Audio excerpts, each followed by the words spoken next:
महाराष्ट्र साहित्य परिषद पुणे शाखा बार्शीच्या वतीने प्राचार्य वन इंगळे पुरस्कृत राजर्षी शाहू साहित्य पुरस्कार वितरण सोहळा 2024 श्री शिवाजी महाविद्यालयाच्या तुकाराम हॉल बार्शी येथे संपन्न झाला। या प्रसंगी पुरस्कार वितरण सोहळ्यामध्ये प्रमुख पाहुणे म्हणून लाभलेले 97वे अखिल भारतीय मराठी साहित्य संमेलन अमळनेरचे अध्यक्ष प्राध्यापक डॉक्टर रवींद्र शोभणे, त्याचप्रमाणे अध्यक्षस्थान भूषविणारे श्री शिवाजी शिक्षण प्रसारक मंडळाचे अध्यक्ष डॉक्टर BY यादव सर, त्याचप्रमाणे खजिनदार जयकुमार बापू शितोळे आणि ज्यांना पुरस्कार प्राप्त झालेला आहे असे साहित्यिक व कार्याध्यक्ष मसाप पुणे प्राध्यापक मिलिंद जोशी, ज्येष्ठ कवयित्री पुणे सुनंदा शिंगणात, प्राचार्य चंद्रकांत मोरे, त्याचप्रमाणे मसापचे बार्शी शाखेचे अध्यक्ष पान निपाणीकर सर, कार्याध्यक्ष प्राध्यापक डॉक्टर रविराज फुर्डे व्यासपीठावर उपस्थित होते।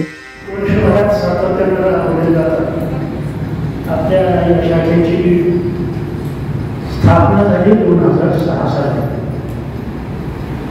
प्राध्यापक दमा मिरासदार यांच्या हस्ते नोव्हेंबर 2006 मध्ये बार्शीच्या मसापाची स्थापना झाली। 2007 मध्ये एक विभागीय साहित्य संमेलन जे चिरकाल बार्शीकरांच्या स्मरणात राहील असे विभागीय संमेलन साहित्य संमेलन या ठिकाणी पार पडले। आणि अलीकडे आम्ही या साहित्य संमेलन या साहित्य त्याचे प्रयोग आणि परिषदेच्या वतीने करतो। वर्षभरामध्ये कमीत कमी 6 उपक्रम आम्ही राबवतो।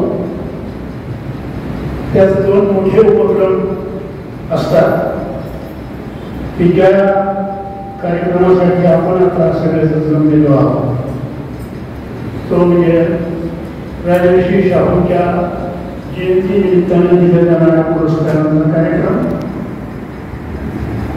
या पुरस्काराचं स्वरूपच असं आहे की आम्ही ठरवलेलं आहे की साहित्य क्षेत्रामध्ये महाराष्ट्रभरातून ज्यांचं योगदान मोठं आहे साहित्य क्षेत्रात मराठी भाषेचा, अशा 2 साहित्यिकांना आम्ही दरवर्षी पुरस्कृत करतो। यंदा त्यासाठी आपण याच संस्थेचे, ज्यांना आपण मातृसंस्था म्हणतो, त्या पुण्याचे कार्याध्यक्ष प्राध्यापक मिलिंद जोशी आपल्या पुरस्काराचा, आपण दिलेल्या पुरस्काराचा स्वीकार करण्यासाठी उपस्थित आहे। त्यांच्या संस्थेची एक शाखा आपण इथं चालवतोय, ते आमच्या विनंतीला मान देऊन त्या तिथं उपस्थित आहेत। हा त्यांचा मोठेपणा आहे। या आपल्या भाषेत एवढी गोष्ट अशी की हे दोघंही आपल्या भाषेकडे आहेत।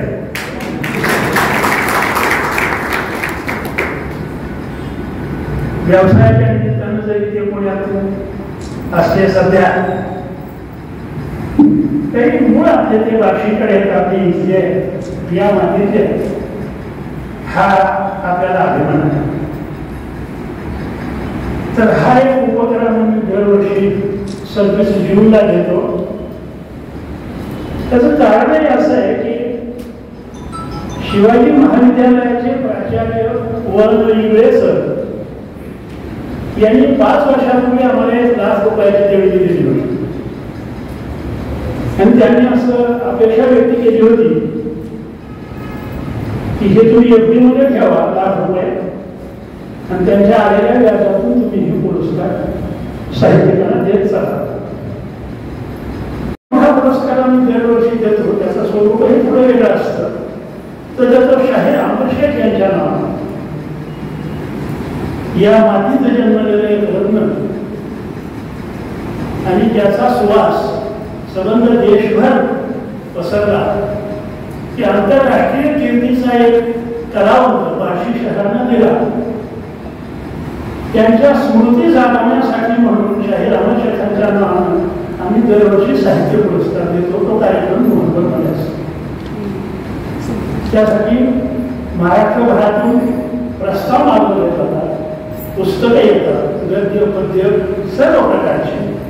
परीक्षकांच्याकडनं त्याचं परीक्षण केलं जातं आणि त्यातून 2 दर्जाची 2 पदवी असे 4 पुरस्कार आम्ही देतो. मोठे मोठे त्यासाठी पाहुणे आमच्याकडे येऊन गेले. सूर्यकुमार शिंदे येऊन गेले, 2-4 वर्षात उज्ज्वल निकम येऊन गेले. असे महाराष्ट्रामध्ये नामवंत वक्ते, कला क्षेत्रामध्ये ज्यांचं नाव आहे असे वक्ते आमच्याकडे येतात. याशिवाय वर्षभरात बार्शी शाखेतर्फे सादर केले जाणारे किंवा घेतले जाणारे कार्यक्रम म्हणजे आम्ही सावित्रीबाई फुलेंच्या जयंतीच्या निमित्तानं महिलांच्यासाठी उपक्रम घेतो. कधी महिलांच्या निबंध स्पर्धा, वक्तृत्व स्पर्धा अशा त्या महिलांच्यासाठी फक्त. आणि सावित्रीबाईंचं महिलांना शिकवण्यामधलं योगदान यावं त्यांचं चरित्र महिलांच्या समोर यावं, समाजाच्या समोर यावं, महिलांनी समाजाने त्याच्यापासून त्याचे बोध घ्यावा हा त्या माणसांचा हेतू असतो. 27 फेब्रुवारीला उस्मानाबादच्या जयंतीच्या निमित्तानं आणि राजभाषा दिनाचा कार्यक्रम दरवर्षी घेतो. मराठी भाषेला आधीच्या भाषेचा दर्जा मिळावा म्हणून मिलिंद जोशी सरांनी मोठं आंदोलन उभं केलं होतं. तो सगळा इतिहास आम्ही तुम्हाला सांगत बसत नाही, म्हणजे ही वेळ नाही, ते पण त्यांनी फार मोठे योगदान त्यासाठी दिलेलं आहे. अजूनही तो आपल्या भाषेचा दर्जा मराठीला मिळालेला नाही. ही वस्तुस्थिती असेल तर त्याच्यासाठीचे प्रयत्न सुरू आहे. तर हे असे विविध उपक्रम वर्षभरातून घेतले जातात. मार्चमध्ये होळीच्या निमित्तानं हास्य कार्यक्रम दरवर्षी काही नाही करायचं. आज नुसतं हसायचं, गमती सांगायच्या, कुठेतरी विडंबन सांगायचं, कुठल्या तरी प्रति आपल्या एखाद्या विडंबनात्मक कविता, विनोदी कार्यक्रम वगैरे असे किमान 6 कार्यक्रम बार्शी शाखेच्या वतीनं. ह्या सगळ्याच कार्यक्रमांची नोंद पुण्याच्या दरबारी होते असं मी म्हणत नाही, पण आम्ही प्रामुख्याने हे सगळे कार्यक्रम राबवतो. शिखरावर असणारं असं नाव म्हणजे शोभने सर, त्यांचा मी ब्रीफमध्ये परिचय करून देत आहे. त्यांचा जन्म 15 मे 1959 घरसोली, जिल्हा नागपूर येथे झाला. त्यांचं शिक्षण MA Marathi, BEd PhD. BA Marathi मागणी या विषयात प्रावीण्य प्राप्त केल्याबद्दल नागपूर विद्यापीठाचे जयंतीबाई कोलते रौप्य पदक आणि MA ला विद्यापीठ तुलनाक्रमे द्वितीय मिळाले. असं गुणवत्ताधारक असं व्यक्तिमत्व आहे आणि त्यांनी कॉलेज जीवनापासून साहित्य लेखनाची सुरुवात केलेली आहे. त्याच्यामुळे त्यांची साहित्य परंपरा, ग्रंथ परंपरा जी आहे फार मोठी आहे. मुख्य ग्रंथ आहेत वेगवेगळ्या विधा प्रकारातील, ते मी आपल्या समोर ठेवत आहे. त्यांची प्रकाशित पुस्तके त्यांनी एकूण 11 कादंबऱ्या लिहिलेल्या आहेत. एकूण 11 कादंबऱ्या लिहिलेल्या आहेत आणि त्यातल्या बऱ्याच कादंबऱ्यांचे अनुवाद झालेले आहेत. भारतीय भाषेत आणि परदेशी भाषेत अनुवाद झालेले आहेत. त्यांची पहिली कादंबरी आहे प्रवाह, वयाच्या 24व्या वर्षी प्रकाशित झालेली कादंबरी आहे प्रवाह. त्यानंतर 26 दिवस, उत्तरायण, पडगम अशा कादंबऱ्या आहेत. त्यांचे कथासंग्रह, त्यांचे एकूण 9 कथासंग्रह आहेत आणि त्यांचे विविध असे विषय जे आहेत ते अत्यंत वैविध्यपूर्ण विषय आहेत. वर्तमान आणि विशेष म्हणजे हे सगळे कथासंग्रह, त्यांचं साहित्य महाराष्ट्रातील ज्येष्ठ आणि श्रेष्ठ अशा प्रकाशन संस्थांनी ते प्रकाशित केलेलं आहे. वर्तमान, मॅजेस्टिक प्रकाशन, अशा 10 दिशा, शहामृग, तत्व असे त्यांचे कथासंग्रह आहेत. एकूण 9 कथासंग्रह आहेत. भवता हा त्यांचा शेवटचा कथासंग्रह 2020 साली प्रकाशित झालेला आहे. त्याचबरोबर ललित लेख संग्रह, त्यांचे 2 ललित लेख संग्रह आहेत. त्याचबरोबर व्यक्ती चित्रसंग्रह कोत्र या नावाने असा एक व्यक्ती चित्रसंग्रह आहे. त्याचबरोबर त्यांनी ते मराठीचे साहित्यिक आहेत, प्राध्यापक आहेत आणि त्यांनी समीक्षा ग्रंथ लिहिलेले आहेत. त्यांचे एकूण 6 समीक्षा ग्रंथ प्रकाशित आहेत. कादंबरीकार श्री ना. पेंडसे यांच्यापासून ते साक्षी 2023 मागच्या वर्षी अव्याहतपणे त्यांचे लेखन कार्य आताही चालू आहे, कारण त्यांचं पुढे आगामी लेखन पण येत आहे. वैचारिक महाभारताचा मूल्यवेध या नावाने 2010 साली त्यांनी वैचारिक ग्रंथ लिहिले. त्यांची संपादने 3 एडिटेड बुक्स त्यांचा परिचय करून देत आहे। ते कार्याध्यक्ष आहेत मसाप पुणेचे, लोकमान्य टिळक आणि साहित्य सम्राट न.जी. केळकर यांनी स्थापन केलेल्या महाराष्ट्रातील आद्य साहित्य संस्था महाराष्ट्र साहित्य परिषदेच्या 118 वर्षाच्या इतिहासातील सर्वात तरुण कार्याध्यक्ष म्हणून त्यांनी ठरले आहे। त्यांच्या काळात त्यांनी अनेक उपक्रमांद्वारे महाराष्ट्र साहित्य परिषदेला साहित्याभिमुख आणि लोकाभिमुख केलेले आहे।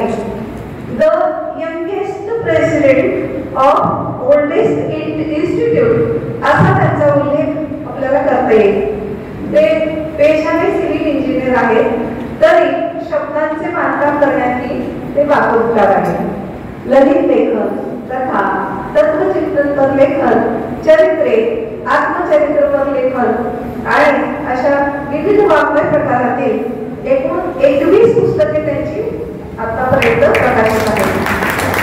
त्यांनी सकाळ, लोकमत, पुढारी, सामना, पुण्यनगरी यासारख्या अनेक वृत्तपत्रातून स्तंभलेखन केलेले आहे। अंतर्नाद या दर्जेदार मराठी मासिकामध्ये सलग 4.5 वर्ष त्यांनी पुस्तक समीक्षणाचे सदर लिहिले आहे।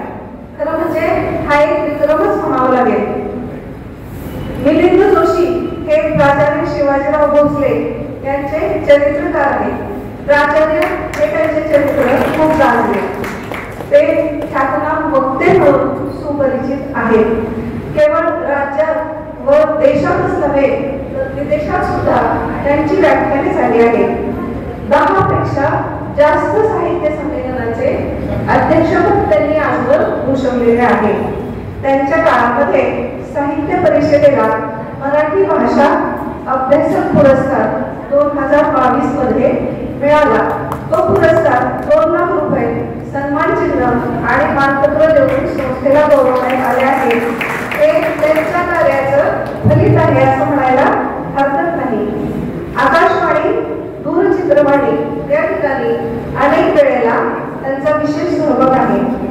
आकाशवाणीवरील चिंतन या सत्रामध्ये त्यांचे विचार आपल्याला नेहमीच ऐकायला मिळतात। अशा प्रकारे उत्तम लेखक, प्रसिद्ध वक्ते, कुशल प्रशासक, प्रचंड जनसंपर्क समावेश व्यक्तिमत्व म्हणून जोशी सर यांना राजर्षी शाहू महाराज पुरस्कार देताना आम्हाला खूप आनंद होत आहे। नियमनेने डॉक्टर भगवंत कश्यपी आणि डॉक्टर डी.वाय. आज त्यांच्या अध्यक्षतेखाली आम्हाला सन्मान होतोय याचा मला अतिशय आनंद होतोय। आज व्यासपीठावरती चितोळेजी उपस्थित आहेत, कुर्डेजी उपस्थित आहेत आणि माझ्या समवेत ज्यांना सन्मानित केलं जात आहे त्या सुनंदा शिंगणात या देखील बार्शीच्या सुकन्या आहेत। हा बाहेरच्या लोकांनी केलेला सन्मान मला खूप मोलाचा वाटतो।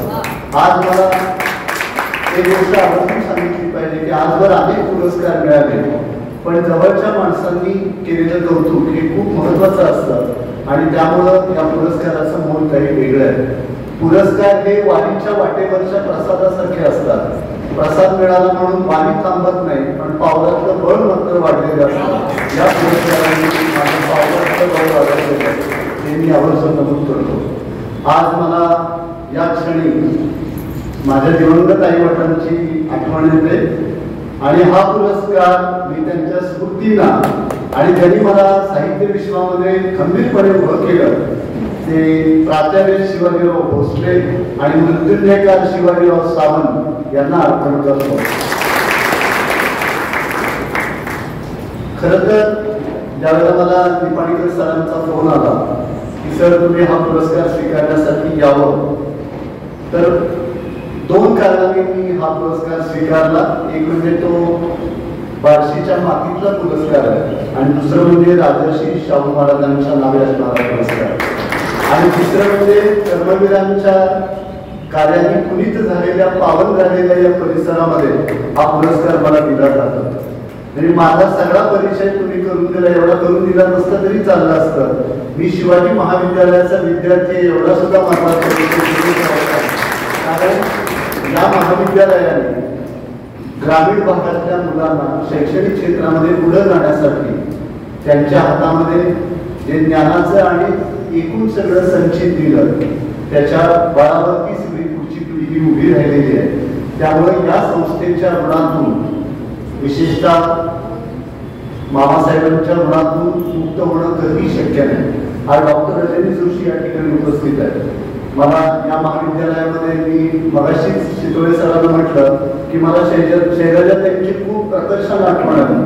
मला ज्यावेळेला शिवाजी करंडक वक्तृत्व स्पर्धेतला पुरस्कार इथे सुरू झालेला होता ती स्पर्धा, त्यावेळेला तो करंडक मला शैलजा ताईंच्या हस्ते मिळालेला होता आणि त्यांच्या संस्थेची थाप माझ्या पाठीवरती पडलेली. हा जो पुरस्कार मला दिलेला आहे राजर्षी शाहू छत्रपती यांच्या नावाने, त्यांचं महाराष्ट्राच्याच नव्हे तर भारताच्या जडणघडणीमध्ये खूप मोठं योगदान आहे. आजवर जे सगळे राजे झाले ते परधर्मीयांविरुद्ध लढले, परकीयांविरुद्ध लढले, आपली दौलत वाढवण्यासाठी लढले, राज्याचा विस्तार करण्यासाठी लढले. शाहू महाराजांचं वेगळेपण की ते स्वकीयांविरुद्ध लढले, स्वधर्मीयांविरुद्ध लढले. राज्याचा विस्तार करणं किंवा स्वतःच्या दौलतीमध्ये भर घालणं हा त्यांचा हेतू कधीही नव्हता. तर ह्या समाजामध्ये समानता प्रस्थापित झाली पाहिजे आणि तळागाळातल्या माणसाला मानव्याची प्रतिष्ठा प्राप्त झाली पाहिजे. यासाठी त्यांनी जे एक आंदोलन उभं केलं, जी एक लढाई केली, ती तलवारीची नव्हती तर ती तत्वाची होती. म्हणून तिची नोंद भारताच्या इतिहासामध्ये मोठ्या गौरवाने झाली. आणि त्यामुळे आपण ज्यावेळेला असं म्हणतो की फुले, शाहू आणि आंबेडकर ही महाराष्ट्राच्या परिवर्तनाची चळवळ आहे, ही नुसती परिवर्तनाची चळवळ नाही तर तो मानवमुक्तीचा लढा आहे. बहुजन समाजाच्या अधोगतीचं कारण शिक्षणाचा अभाव हे आहे. त्यामुळे शैक्षणिक साधनांचा आणि सुविधांचा अभाव हे जर बहुजन समाजाच्या मागासलेपणाचं कारण असेल तर शिक्षणाची गंगा त्यांच्यापर्यंत पोहोचवली पाहिजे. हे महात्मा ज्योतिबा फुले यांनी ओळखलं आणि विद्येविना मती गेली, मतीविना नीती गेली, नीतीविना गती गेली, गतीविना वित्त गेले, वित्ताविना शूद्र खचले. एवढे सारे अनर्थ एका अविद्येने झाले तर ही अविद्या निविष्ट करेल. आणि ज्या धर्मामुळे जाती, पंथ, भेद, अंधश्रद्धा, अज्ञान, रूढी परंपरा यांचा पगडा निर्माण झाला त्यांची मी चिकित्सा करेन. आणि मला मानवता धर्माची प्रस्थापना करायची आहे. आणि त्यासाठी त्यांनी जो धर्मविचार मांडला, थॉमस पेन यांच्या विचारातून त्यांना तो सुचलेला होता. थॉमस पेन असं म्हणत असे, the whole world is my country and my religion is to do good. आणि महात्मा फुलेंनी तोच विचार त्यांच्या सत्यशोधक समाजामध्ये मांडला की एका घराच्या छपराखाली असणाऱ्या सगळ्या माणसांना हवा तो धर्म स्वीकारता आला पाहिजे. कारण सर्व धर्म ब्रह्माच मिळती जशा सागराला सरिता. सर्व धर्म जर त्या एकच एक परमतत्वापाशी एकरूप होत असतील तर प्रत्येकाला धर्म जन्माने नव्हे तर तो बुद्धीने आणि तर्काने स्वीकारता आला पाहिजे. या प्रकारची मांडणी त्यांनी केली.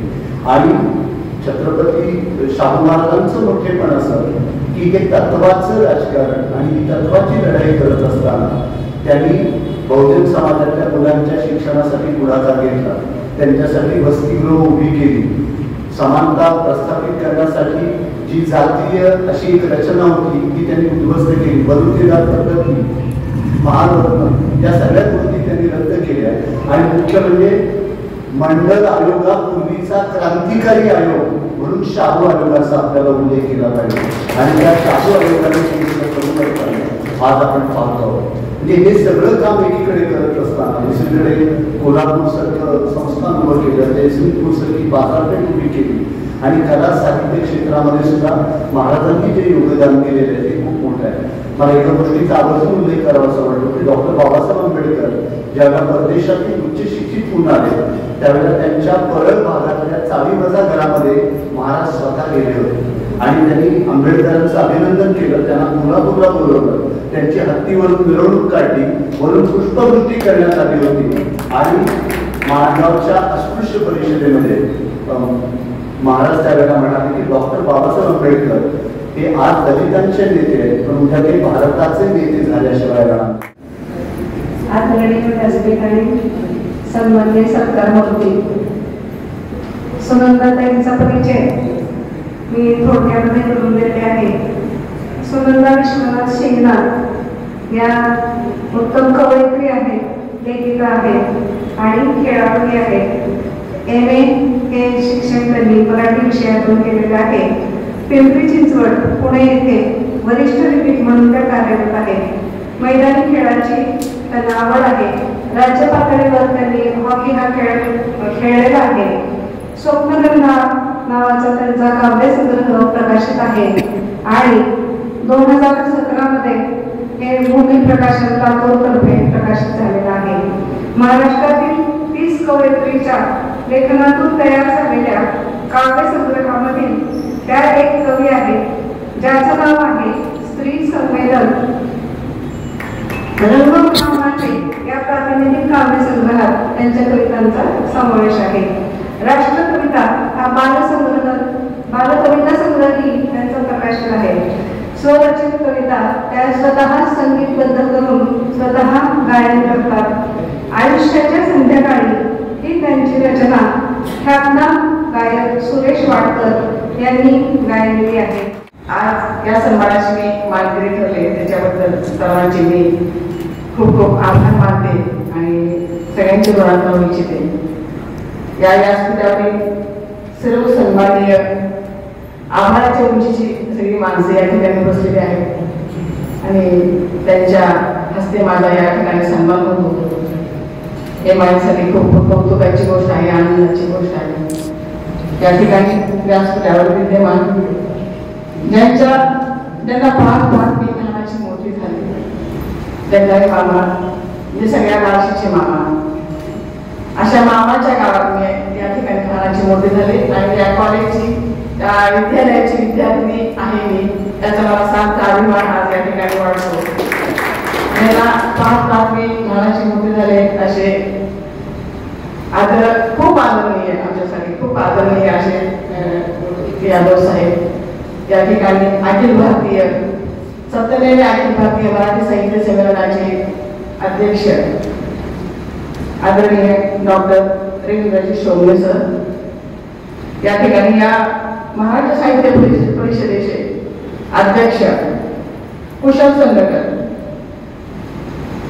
85 वर्षाचे असून तरुणांना लाजवेल असा त्यांचा उत्साह, अनेक सामाजिक संघटनेत, शैक्षणिक संघटनेत, सांस्कृतिक संघटनेत धडाडीने सहभागी होऊन कुठलेही काम कधीच नेतात असे आमचे आदरणीय गुरुतुल्य पितृतुल्य निपाणीकर सर. या शहराला सांस्कृतिक वारसा आहे, शैक्षणिक वारसा आहे आणि या शहरातून खूप कलावंत घडलेले आहेत, मोठमोठे कलावंत घडलेले आहेत. सिनेमा क्षेत्रात असतील, साहित्य क्षेत्रात असतील, क्रीडा क्षेत्रात असतील. हे शहर सर्वत्र संपूर्ण समृद्ध शहर आहे आणि या शहराची विले काय याचा मला सार्थ अभिमान वाटतो. 2 वय तुमच्यासाठी.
साहित्य पुरस्कार वितरणाच्या प्रसंगी व्यासपीठावर विराजमान असणारे आजच्या कार्यक्रमाचे अध्यक्ष आदरणीय डॉक्टर यादव साहेब, प्रमुख पाहुणे म्हणून जे आज आपल्याला लाभले आदरणीय शोभणे सर, ज्यांना पुरस्कार प्राप्त झाला त्या आमचे सदरणीय डॉक्टर गिरीश जोशी सर, आदरणीय सुनंदाताई, आदरणीय मोरे सर, मसापचे बार्शी फॅक्टरीचे अध्यक्ष आदरणीय निवाडीकर सर, निवड केली त्यांचे मला कौतुक करायचे आवर्जून. आणि जे प्रमुख पाहुणे आपण शोभने सरांना बोलवलं त्या संदर्भामध्ये सुद्धा संयोजकाचा मला आभार व्यक्त करायचे की एका मोठ्या उंचीचा माणूस. खरं तर किरण विभूती सरांनी सांगितले की सरांची उंची उडेली पण ती आमच्याकडे नाही. मला असं वाटतं सर तुमच्याबरोबर व्यासपीठ शेअर करण्याची किती फुटाची उंची असते तर त्याची उंची कमीच आहे असं मला आवर्जून सांगायचं आहे. आणि अशा लोकांना आपण इथं पाचारण केलं. गिरीश सर आम्ही पुण्याला शिकायला होतो, इंजिनिअरिंग कॉलेजला असताना सदस्य पेठेला राहायचो आणि जाता येता मसापची ती बिल्डिंग पाहायचो. पण आज गेल्यानंतर जाणवतं की मसापची ह्या बिल्डिंग मध्ये वळणार माणूस माझा आहे हे बघितल्यानंतर हा केवळ वार्षिकच म्हणून नाही तर एक आपण संस्थेचे माजी विद्यार्थी म्हणून त्याचा एक ओलावा वेगळा आहे आणि त्याचा अभिमान मानला नक्कीच खचितच आहे. कारण आपल्या पुढे जपणारी व्यक्ती आणि आपल्या पाठीवर कौतुकाची थाप मारणारे हात जो विसरत नाही तो माणूस पुढे जातो. मला असं वाटतं तुमच्या गुरु श्री शैलेशचा आपण उल्लेख केला.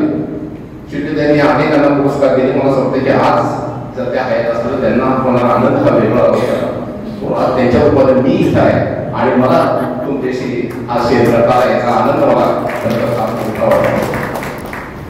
आदरणीय छत्रपती संस्थानाने अनेक सुधारणा केल्या. आता त्याच्याबद्दल फारसं मी बोलत नाही पण मी उद्योजक आहे, उद्योगाच्या नात्यात त्यांनी ते सुधारणा केल्या. राष्ट्रात निर्मिती असेल, दळणवळणासाठी ट्रान्सपोर्टची कंपनी असेल, अशा अनेक विविध कंपन्या असतील. हातमागासाठी त्यांच्या मिडल समाजासाठी केलेलं त्यांचं काम अतिशय मोठं आहे. आणि मला वाटतं की छत्रपती शाहू महाराजांना आपण विनम्र अभिवादन करताना त्यांच्या विचारांसाठी त्यांच्या विचारांसाठी आपण पुढे जाण्यासाठी म्हणून अतिशय काहीतरी काम केलं पाहिजे. मसापाचं मी कौतुक यासाठी करतो की अनेक व्यक्ती महान व्यक्ती होऊन जातात पण त्यांच्या विचारांचं वारसा पुढे जाण्यासाठी अशा प्रकारचा पुरस्कार कोणाला तरी प्रेरणा देण्याचं काम करावं लागतं आणि ते प्रेरणा देण्याचं काम या माध्यमातून मसापत करत आहेत म्हणून त्यांचं मला विशेष अभिनंदन करायचं.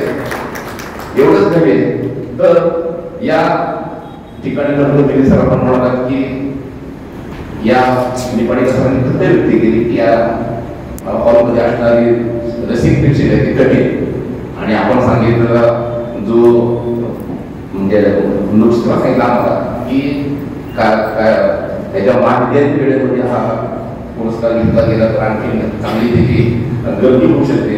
मला असं वाटतं की येणाऱ्या काळामध्ये आम्ही नक्की त्याच्यावर विचार करू आणि हा पुरस्कार मुलांच्या मध्ये ज्यांना आपल्याला प्रेरित करायचं त्या विद्यार्थ्यांच्या समोर जास्तीत जास्त विद्यार्थ्यांसमोर आम्ही जाण्याचा नक्कीच प्रयत्न करू. आम्ही बघतो की आजमध्ये कॉलेजमध्ये येणाऱ्या विद्यार्थ्यांची संख्या थोडीशी वाढवलेली दिसते. जे प्रत्यक्षात प्रवेशित असलेले विद्यार्थ्यांनी प्रत्यक्षात महाविद्यालयात येणारे जे विद्यार्थी आहेत त्यांच्यामध्ये तफावत आम्हाला आढळते. पण विद्यार्थ्यांना आकर्षण करण्यासाठी आपण नेमकं काय केलं पाहिजे याच्यासाठी सुद्धा आम्हाला आपलं मार्गदर्शन आम्हाला मोलाचं ठरणार आहे. शोभने सर आपल्यासारखा प्रथम साहित्यिक आमच्या या संस्थेमध्ये आला. आपल्या श्री शौर्य शिक्षण प्रसारण मंडळ आपले हार्दिक स्वागत करतो आणि आपल्याला विनंती करतो की मसापाच्या निमित्तानं आपण इथं आला प्रथम मामासाहेबांची जयंती आम्ही मोठ्या प्रमाणात साजरी करतो 4 फेब्रुवारीला. तर त्या निमित्तानं आमचं आमंत्रण स्वीकारून आपण एकदा आमचे विद्यार्थी आलो. मला असं वाटतं की उंचीचे लोक येणं त्यांचे विचार ऐकणं आणि त्यांच्या विचाराला प्रवृत्त करून पुढं वागणं अत्यंत महत्त्वाचं असेल ते त्यानुसार आम्ही नेहमी कार्यरत आहोत. तर तुम्हाला या निमित्ताने निमंत्रण देतो. या ठिकाणी मला सुचल्या होत्या येताना म्हणून त्या आपल्यासमोर मांडतो. थोडंसं एकेरी उल्लेख केलं याच्यामध्ये माफ करा. सुगंधाच्या शब्दबंधाने वातावरणाचे फुलणे मिलिंदांनी आपली शब्दरत्ने उधळणे त्याचे रवींद्राची साक्ष शोभणे काय भाग्य आमचे हाची सुवर्णाचे योग आहे.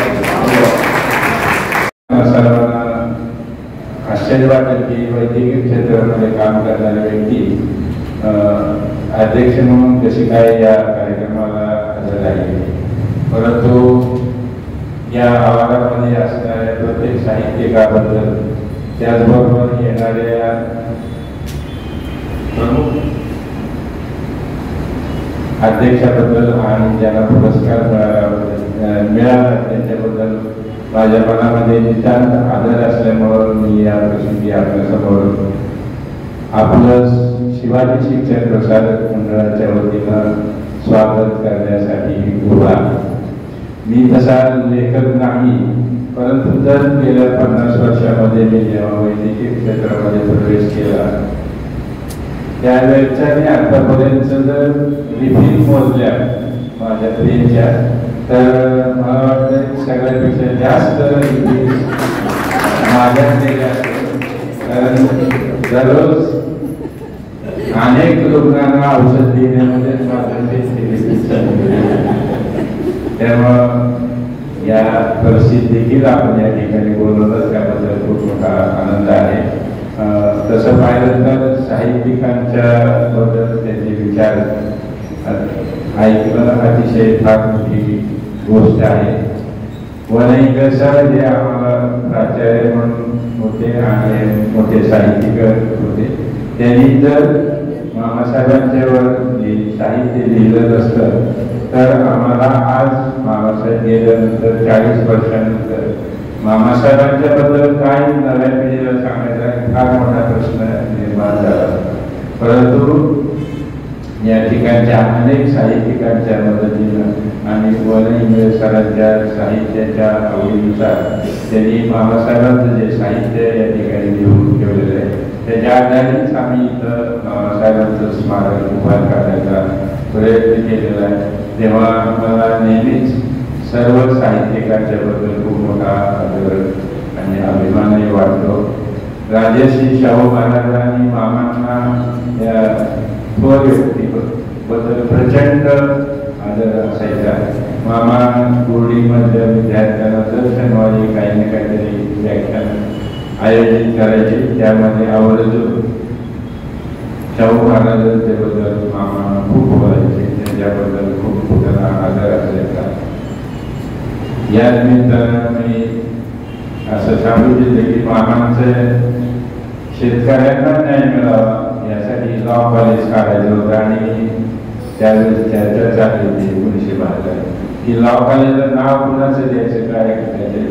सर्वांना मामांना एक व्यवस्थित पद्धत असायची, खूप लोकांना विचारायचं आणि ते बऱ्याच जणांकडून शाहू महाराजांचं जी न्याय व्यवस्था होती त्यांचं नाव लॉ कॉलेज द्यावं असं ठरवलं आणि 72 साली स्थापन झालेल्या लॉ कॉलेजमध्ये एक आनंदाची गोष्ट तुम्हाला सांगायचं म्हणून मी तो उल्लेख केला.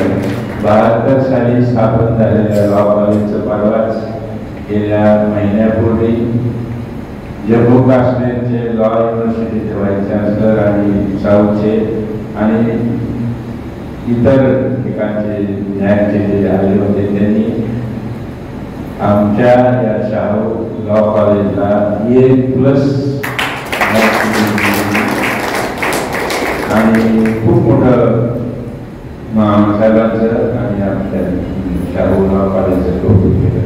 अशा अनेक गोष्टी महाराजांच्याबद्दल आम्ही ऐकलेले.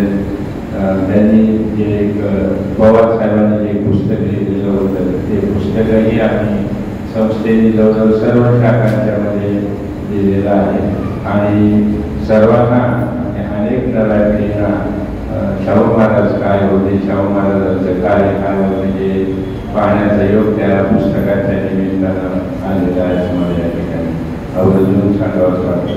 आज या निमित्तानं त्यांच्या अतिशय पवित्र अशा नावाने आमच्या मिलिंद जोशी यांना हा जो एक पुरस्कार आपल्या मराठी साहित्य परिषदेने दिलेला आहे त्याबद्दलही मला खूप आनंद वाटतो. कारण मिलिंद जोशींनी अनेक वर्षापासून त्यांच्या शिक्षणापासून किंवा त्यांच्या आईवडिलांच्या समोर सुद्धा खूप वेळा पाहिलेला आहे आणि बार्शीची अतिशय नामवंत व्यक्ती, अतिशय इंजिनियर असून साहित्याचं प्रेम असणारी साहित्याकडे झुकलेली व्यक्ती म्हणून त्यांच्याबद्दल खूप मोठा आदर आहे. वाचनात आलं ते 1980 साली.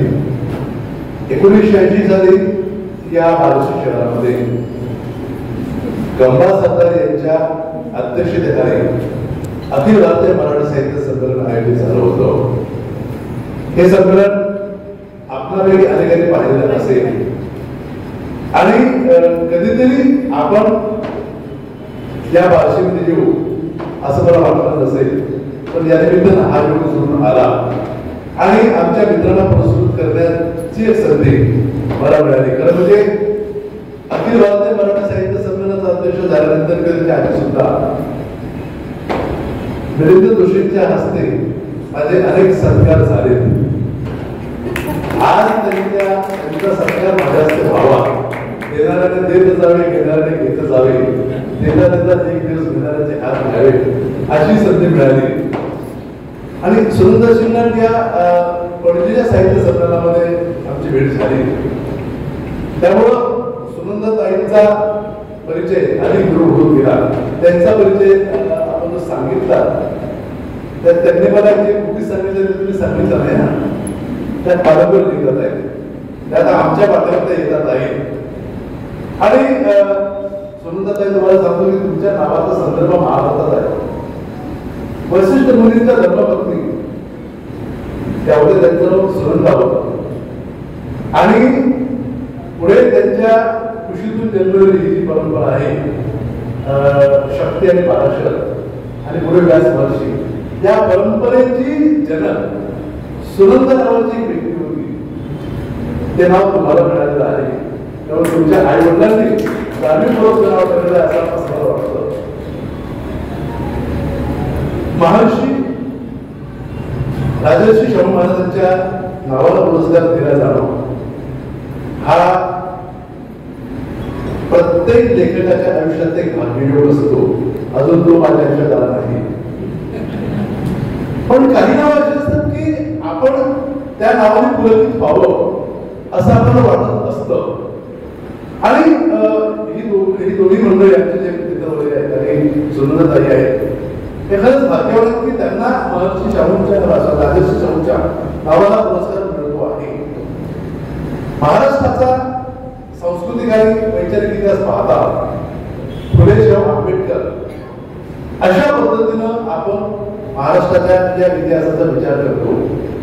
महाराष्ट्राला पुरोगामी विचारांच्या दिशेनं ज्यांनी नेलं आणि आज भारताच्या पातळीवर किंवा भारतीय पातळीवर वैचारिकदृष्ट्या समृद्ध असलेलं राष्ट्र बोलतो तर ते महाराष्ट्र आहे. हे कुणी का कबूल करणार नाही, कारण की त्यामागे फुले शाहू आंबेडकर यांची तपश्चर्या आहे.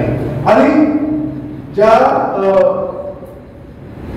छत्रपती शिवाजी महाराजांच्या पुण्यश्लोक छत्रपती शिवाजी महाराजांच्या राजकीय घराचा वारसा चालवणारे म्हणून राजर्षी शाहू महाराज यांचा विचार करतो तेव्हा राजर्षी शाहू महाराज आणि शिवाजी महाराज यांच्यामध्ये मला एक साम्य आढळतं. ते साम्य फार महत्वाचं आहे. ते साम्य म्हणजे शाहू महाराजांनी ज्या सुधारणा केल्या त्या सुधारणा इंग्रजांच्या पारतंत्र्यात असताना स्वकीयांविरुद्ध केल्या, स्वकीयांचा विरोध पत्करून केला.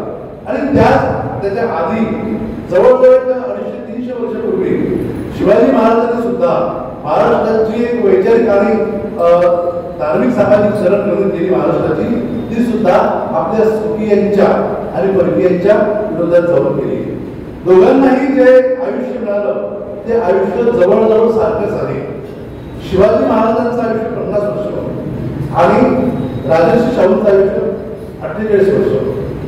1874 हे त्यांचं जन्मवर्ष. आज बरोबर 150 वर्ष सुरू आहे. आणि 1922 साली शाहू महाराजांचं निधन झालं. केवळ 48 वर्ष म्हणा किंवा केवळ 50 वर्ष म्हणा, एखादी व्यक्ती जन्माला येऊन आपलं इतकं मोठं कार्य करते तेव्हा आपण आजच्या 48 आणि 50 मध्ये असलेल्या माणसांचा जर विचार केला तर या माणसांनी केलेलं कार्य किती प्रचंड होतो.